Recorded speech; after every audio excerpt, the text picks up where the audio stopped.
I'm actually just packing up after filming the video that you're watching, but I thought it'd be worth mentioning. This isn't sponsored. I paid for all of this with my own money. There may or may not be affiliate links in the description below. There'll be links, whether they're affiliate or not, I don't know. So check that out.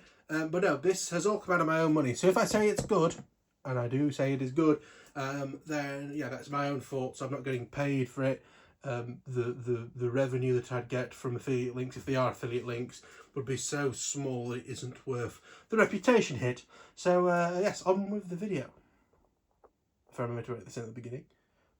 Hello ladies and gentlemen, and welcome back to the Jake's RC Stuff channel. And no excuse for where I've been really, other than the fact that I've been mad busy. And today we're going to be talking about some accessories I've bought from Amazon for this, the Walksnail kit.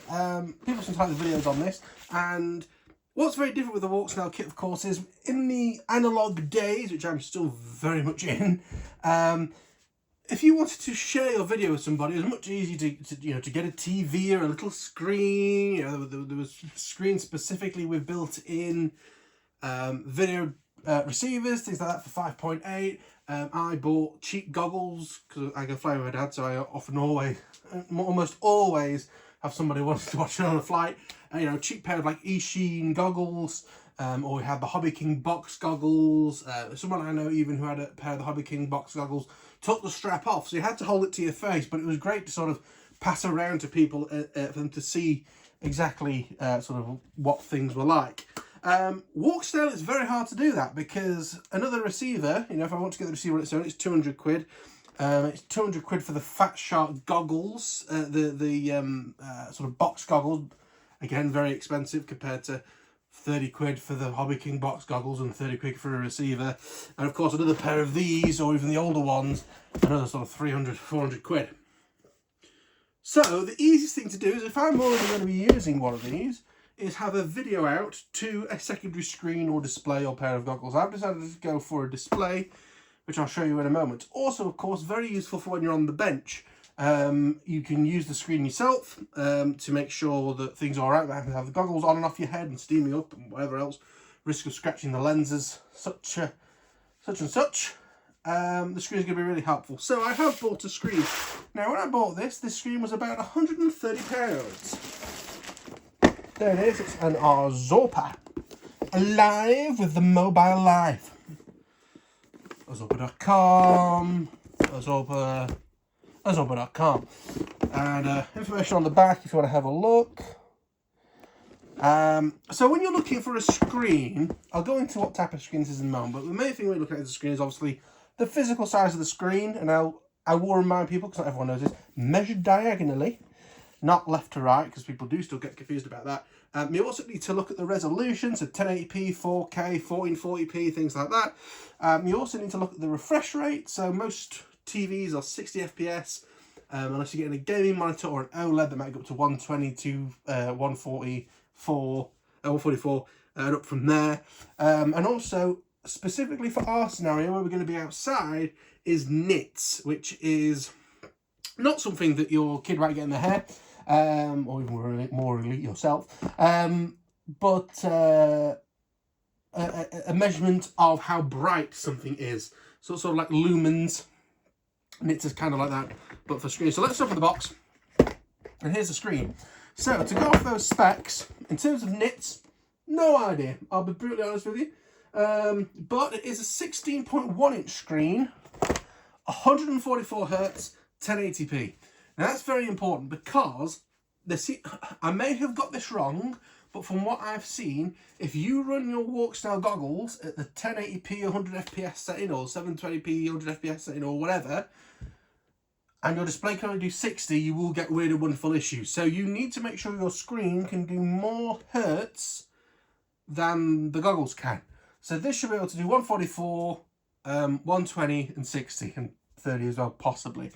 You need to double check that on the listing. I'll be honest with you, I haven't double checked that, but I'm fairly sure I've seen it running at 60 frames a second, because I have actually used this screen for its intended purpose of working with a laptop. So again, you can get a version size. This is 16.1, basically the biggest you can get, and they go all the way down 15.6, 15, 14, 13 inch to sort of measure up with your laptop so stuff looks the same. So if I get this out, let me show you how slim this is. That's how slim it is. I mean, I'm no iPad Pro here or anything like that, but let's just have a measure of the thickness. It is pretty much bang on a centimetre. So what's that? A quarter of an inch-ish? I don't know, use your AI assistant to help you out with that. So yeah, it's a model Z1FC.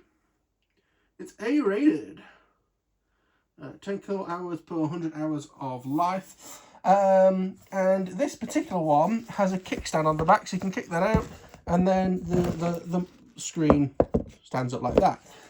And as I say, I have actually used this for its intended purpose. So I don't often work from home, and when I do work from home, it's 50-50 whether I'm actually going to be working at home or if I'm going to be working somewhere else. For example, I spent a few days where I worked for sort of the middle days up in the Lake District, but I had the sort of extended weekends off at either side of that week.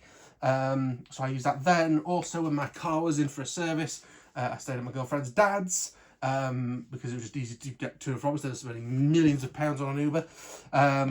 And I used this as my secondary screen because I was setting up people in Active Directory based off of tickets, and if anyone's ever done that before, it's not exactly the easiest thing. And what's great about that is what you can probably tell by the way of what's actually been used out of this box. Have we got more specs on there? No, we do. Okay. USB-C cable. So as long as your laptop has a proper USB-C connection, so what I mean by that is that you can do power and display ports. If you're looking on specs, it'll say power delivery and DP mode or DP alt mode, display port, not double penetration. You can plug one end of USB-C into your laptop, the other USB-C into the screen, and that's it. One cable, it's power, it's display, it's brilliant. And also, if you've only got the one display port or the one USB-C port, you can put power into here. So what normally goes your laptop into there, and then this can go into there off to your laptop. And there you are, you've got a second screen, so that either two people can watch the same thing if you really wanted to, or more than likely extend the desktop, and you can have each screen doing different things. Also in the box you get a USB-C to USB-A cable, as well as a mini HDMI cable. So actually with this particular unit, because the goggles have the mini HDMI, you could plug this straight in and away you go, and then you just need a battery bank to run it. So yes, you don't have to just use USB-C, you can HDMI into there out to your device, and then just use this or the other USB-C for power. So, and that's roughly what we're going to be doing here. So, yeah, if you were using this as a test bench, you could probably get away with using the included cable. I've decided to go slightly different because I want to be able to have some free space between my head and the screen. So, it seems to be very hard to get a mini to mini HDMI cable, because I've suddenly realised what I said about this cable is wrong. That cable is of no use because the goggles have a mini HDMI on it, and so does the screen. And trying to find a long mini to mini HDMI cable is impossible.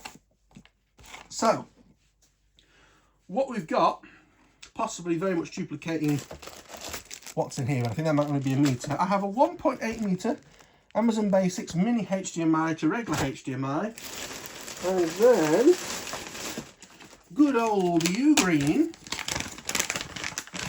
I have a mini HDMI to regular HDMI adapter. So I can plug that normal HDMI connection into this, and it basically makes any wire a mini to whatever. If you wanted to, you could get two of these adapters and then buy a regular old HDMI cable of any length. But once you go past 3 meters, in my experience, you can start having issues. 5 meters is all right. 10 meters, I've started having issues with, and also at that point, you're just creating a liability for someone else to fall over on the field. But Ugreen always seem quite good.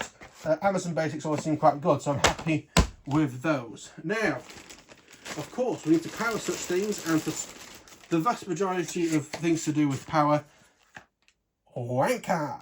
I've already got one of these for my to use as a power bank. I got one for my girlfriend as a present because she kept stealing my power bank. So yeah, Anker power bank. I believe this is a 10,000 milliampere. No, this is the 20,000 milliampere. So this is actually slightly different. This is, I think, slightly bigger because I wasn't going to be carrying it around. In the box, you also get a USB-A to USB-C cable and a USB-C to USB-C cable. So we can actually use that to run between this and the power. As per the pamphlet, you do need, because there's no battery in the monitor, a 5-volt 2.4 amp capable power supply. So basically it needs to be a half decent power bank, or pretty much any charger that you may have got with a phone before they stopped giving them out with phones, which is slightly annoying. But again, you can, if you wanted to run this off mains power, you know, a 10 or 15 pound Ugreen or Anker power USB-C power charger, fine. Again, if you're going to be doing desk only, but I'm not. This is for out in the field, and one of the problems is when you're out in the field, nothing to really stand this on. That kickstand isn't going to be much use. So came today, the last sort of bit of this kit is this KDD tablet mount. So what you need to look for, considering you can't really get much bigger than this 16 or 16.1 inch screen, is this tablet mount is able to hold a 12.9 inch iPad in portraits. That means the longer sides are on the left and right as opposed to the top and the bottom. That roughly means that at its max sort of widened out thing, this can do, if the rubbers are there, 16.5 centimetres, 17 centimetres if you took the rubbers out. And as you might be able to possibly see from the bottom, considering that that foot's missing, this just fits, which is why I'm saying if you get a 15.6 or smaller screen, again, get an iPad tablet mount for 12.9 inch, it'll be fine. Also included in the box, if you wanted to use it, is one of these sort of ball mount things. So that attaches to your tripod, and then you can sort of adjust the stuff there. So, you know, if you had a different kind of way of doing that, you can do that as well. You could also use this screen with analog FPV. There's no reason why you couldn't. You would just need to get an AV to HDMI converter. They do exist, and they're often used for video games. For like old NES type stuff. I'd recommend probably getting one that is designed for games, just because with FPV, especially if you're going to be flying off the screen, as in, you know, patrolling your craft off the screen. I've suddenly realised I can open it even further. So yes, because I know it'll only just fit my screen, it will go up to maybe 23 centimetres, slightly less. Back to where I was, sorry. So yeah, you would need a HDMI to AV converter. They do exist for video games. Again, you want one with a low input lag, and ideally maybe one that you could run off the 5 volts coming out of this. Some of them will be designed to sort of run off USB, and with something like this with the 2 ports, you can have the screen off the USB-C and the converter off the USB-A port. So yes, as I say, this barely fits, and the most important thing about this is, again, it uses tripod mounts. There's one on the bottom, there's one on the back, so you can just have a tripod up in the field, or a monopod, or whatever. Some people use tripods and then a sort of weight under it to keep it down. You can get some tripods that have little holes in the feet, so you can spike them in with like tent pegs, or other people get a monopod, which is just like a big selfie stick, and they'll like tie wrap it to their chair if they've got one of the sort of foldy A-frame chairs. So, while I have used this screen and very much like it in terms of using it as a computer monitor as it was intended, I haven't actually tried using it for the FPV purpose. So let's see if it actually works, because it's all right telling you all these brilliant things, but if it doesn't work for FPV, it doesn't do what I want it to do. So I am like flexing this over. I would recommend you do this from the side, to be brutally honest, but there we are. So it's on. I was going to 3D print something. You can always 3D print something, but I decided not to. So there we are. Azor put it on the bracket. There's your thing. So you could just screw that onto a tripod mount, and you'd be all ready to go. You'd probably want to put some sort of Velcro on the back so you can Velcro your thing, or maybe again if you're a 3D printing whiz, come up with something that uses that screw to screw your battery pack on. Not 100% sure. I think actually what I'm going to do temporarily is not have it on this bracket, just because I'm not putting it on a tripod. I don't have any tripods in the house other than the one that you're mounted in that's like 6 inches. So what we're going to do, we're going to use the built-in regular stand, smash the plastic one all on the floor and break it, nearly, not quite. And we're just going to stand it up like so. So we'll check that out. Does that look half sensible? You can at least see what's going on. So we then need to power the thing. So I'm going to use the USB-C to USB-C cable that came with it. Got that plugged in. All the inputs are on this side. So there we are, it's waking up the power bank. It should wake up the screen. There we are. It does actually have a logo on it, you just can't see it. Is it going to say no signal or something? Yes, no signal. Right, so in terms of getting signal out of here, I'm going to use all of the stuff that I've bought. So we're going to use the adapter, the sort of short U-green thing, on the actual goggles themselves. Because the idea is you can sort of unplug and replug, and you're not always using the HDMI port on the goggles, which could wear out. So I do need to try and find 2 XT60 batteries to use. So we'll plug the power in there.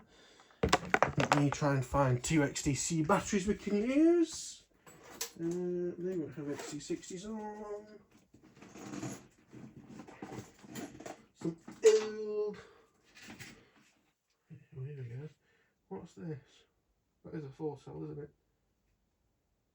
Yes. I don't know, this will keep it in power for a while. And some little battery for the video thingy. Should I try and find my USB fan? Probably, because, to be brutally honest, it's boiling hot in the UK. So, there's mostly a lack of this fan, that's why I don't use it for, you know, keeping me cool anymore. But I can plug it into the Anchor power bank. We can use this to keep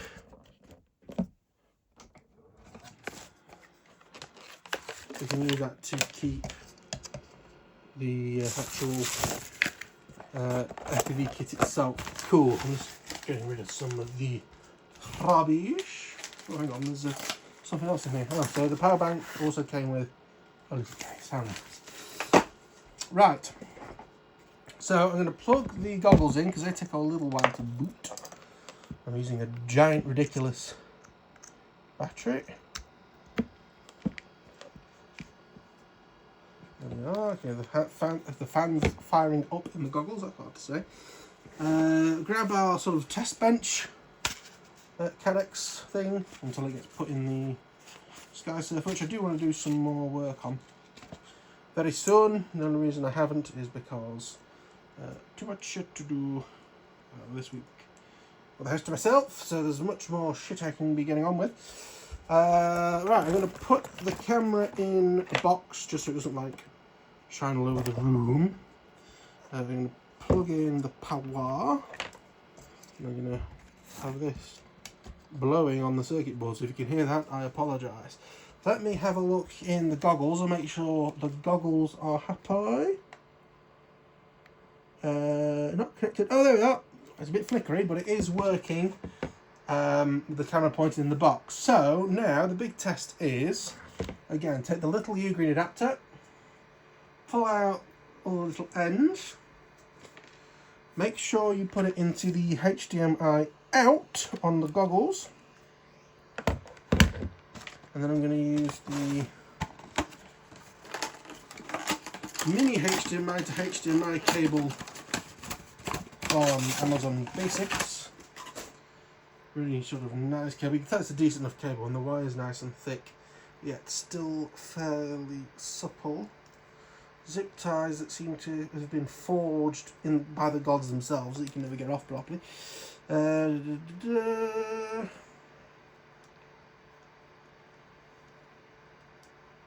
Come on.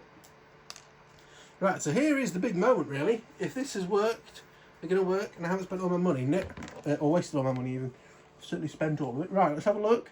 So we are currently on 25 megabits per second. I'll be honest and say I have no idea what mode. So if I go across to settings, 1080p...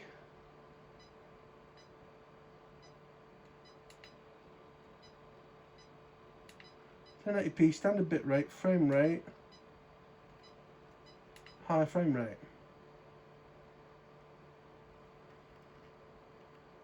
Right, 1080p high is on in the goggles, so I should believe that should be 1080p 100 now, is that right? Can't quite remember. So, plug in the mini HDMI into the screen. The correct way round helps. They aren't the best connectors, these mini HDMI, because there isn't that much for it to hold on to. And then, with a hope and a pray, Amazon Basics joins you, green. And I question my decisions because it hasn't turned on.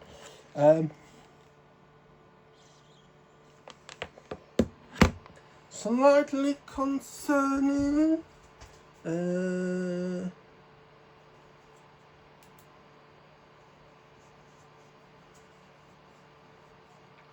HDMI power setting.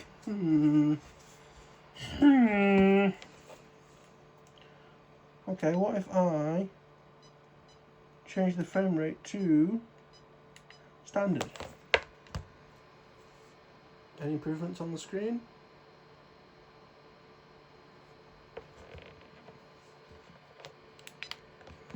Ah, the cable wasn't all the way in. Aha! Aha! We have some flickery success. Now, I promise you that isn't the screen. That's because of the lights in this room. If I point it sort of... Oh, it really doesn't help. No, it's the lights in the room. Let me turn the lights off in the room. As you can tell, it's fine. It's just the LED lights. So, right. So, because apparently I hadn't got the cable plugged in all the way, let's see if I can... If I switch it to high, does it understand that? No. Ah. This is annoying because all the extra money that I spent on it being a high refresh rate may now be slightly wasted. What if I set it to 720 high? Let's... 720p high, everybody. On in the goggles and on the screen. Right. So, that's very interesting. And I wish I had another device with me because I'd do some Googling. But I suspect the frame rate of 720p high frame rate, that looks incredible on the screen. That looks really good. So, what I may just quickly do is pause the recording, double check my bit rates, and we can see what's going on. Because I'll be honest with you, that looks brilliant. I'm super happy with that as it stands. Of course, the only issue being that I can't get the full 1080p high. I have a horrible feeling that might be 1080 100 frames a second, which is a very strange refresh rate for a monitor. I believe 720 is 120 frames per second, which is a lot more common because it's double 60, which is what we get standard. If that is the case, again, it really depends on what you're flying. The fact that you are going to be limited if you want people to join with you, which is what I was trying to avoid. The whole idea was I can have the max enjoyment as can the person sat with me. Now, of course, supposedly, I'm not sure if it's 2024 or 2024 or 2025, they are meant to be releasing the new Wi-Fi board, which may allow us to get 1080p, 120 FPS. They may include that as part of it, as maybe a slightly lower mode to 4K 60, for example. Halve the resolution, technically you're quartering it, but halve it in both axes, and and double the frame rate instead. So yes, a little bit annoying, but I went from having no way of showing anybody else what was going on to having something. And also what's very good is if you aren't one of these people who you know, FPVs every weekend, which unfortunately I'm not at the moment, then, you know, you can, you know, you do have the option to turn the fan up for that thing. It's still getting a bit warm. So apologies for the noise on that.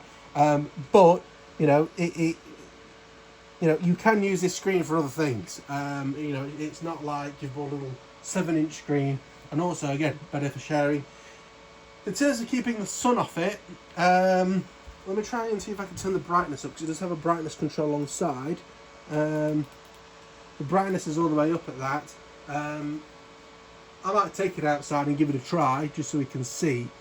But you can always make a sunshade. You know, it's a square design. You won't be going down to these connectors here. The buttons may be a bit of a pain, but again, you can do a cutout, and you can either 3D print, or more than likely, you know, sort of made out of plastic or wood or something like that, a bit of a sunshade. But yeah, so again, I presume it's because of the resolution that it's not working. But what I'll do is, well, yeah, I think that we've done what we wanted to see. If I do ever manage to get 1080p high frame rate sorted, but the fact that we can do, you know, 720 high, 720 low, and 1080p low, again, I don't think it's that this particular screen can't do it.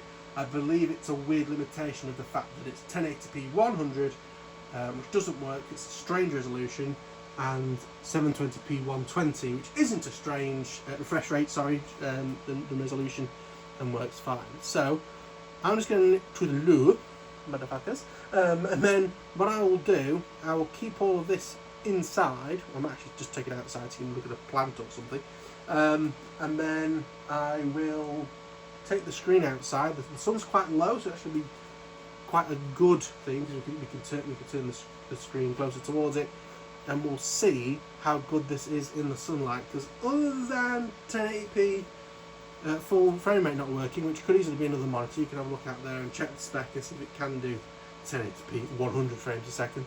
But yeah, right, let me get to the toilet. Sit on the toilet, and then we'll head outside and see what the screen is like in the sun. See you in a sec.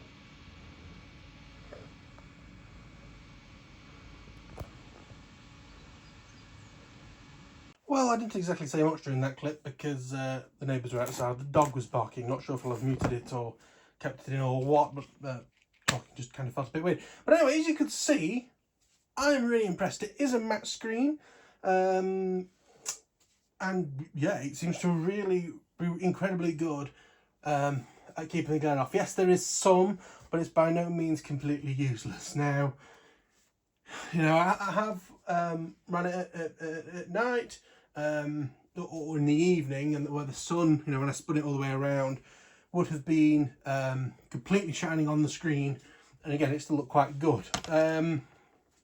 So overall, as I say, the only sort of niggle so far is the fact I can't get that 1080p 100 FPS working. Again, I think that's what the resolution is. If it was able to do 1080p 120, which there's a chance that it could do in a possible firmware update, you never know, it'd be able to do that. But at least it'll be good for getting people set up, you know, or getting stuff set up on the bench.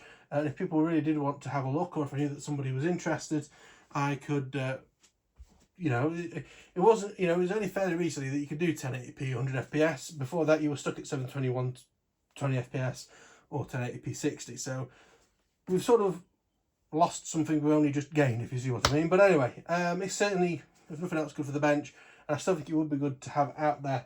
And of course, depending on your setup when you go flying, whether you need that bracket or not is up to you. I need to make sure I've still got a good tripod, actually. So yeah, I mean, in terms of this setup, I want to make sure that I can just use the screen as a screen, because as I say, it's already proved really useful as a second screen for my work laptop. So I'm probably going to get a short USB-C cable, you know, sort of 3 or 4 inches long, doesn't need to be massive, that's what she said. And we can just Velcro the power adapter to the back of the screen. And again, just in case you're interested, this is the natural wind. So it's the Easy Act Fart fan, which is it's broken there, which is why I don't use it. I used to use this a lot when I had a sort of a set desk job where all the windows weren't allowed to be open and the AC barely worked. So everyone had a little fan on their desk. That's where that's come from. Again, they're probably less than a tenner on Amazon if you want to pick up one of them exclusively for keeping your heat sinks from overheating. But yeah, that's going to be the video. I just wanted to show this stuff. Again, really impressed in terms of if it's affiliate links or not. Check the description. If I can figure out how to do Amazon affiliate links, I'll do them, because hey, why not? If I can't do, or I can't be asked, got like re-sign up or something, because I haven't done it for a long time, I won't bother. But yeah, this has been a stupid long video. This was half charged. I need to put that on charge, and I'm going to put a sticker on it saying it's exclusively for FPV use, because I have got another one. You know, I might just use it if you go on holiday somewhere. But yes, that's it. Thank you very much for watching. I think that's about it for this video. As I say, I will get on and do some more work on the Sky Surfer, which is up there. I can't remember if we glued the fuselage together or if that was the next step, but we'll see. So I'm going to pack all this away, get the Sky Surfer out, and then next time we'll see a video on the Sky Surfer. So until then, bye-bye. Like, comment, subscribe and stuff. Well, I'm out of practice.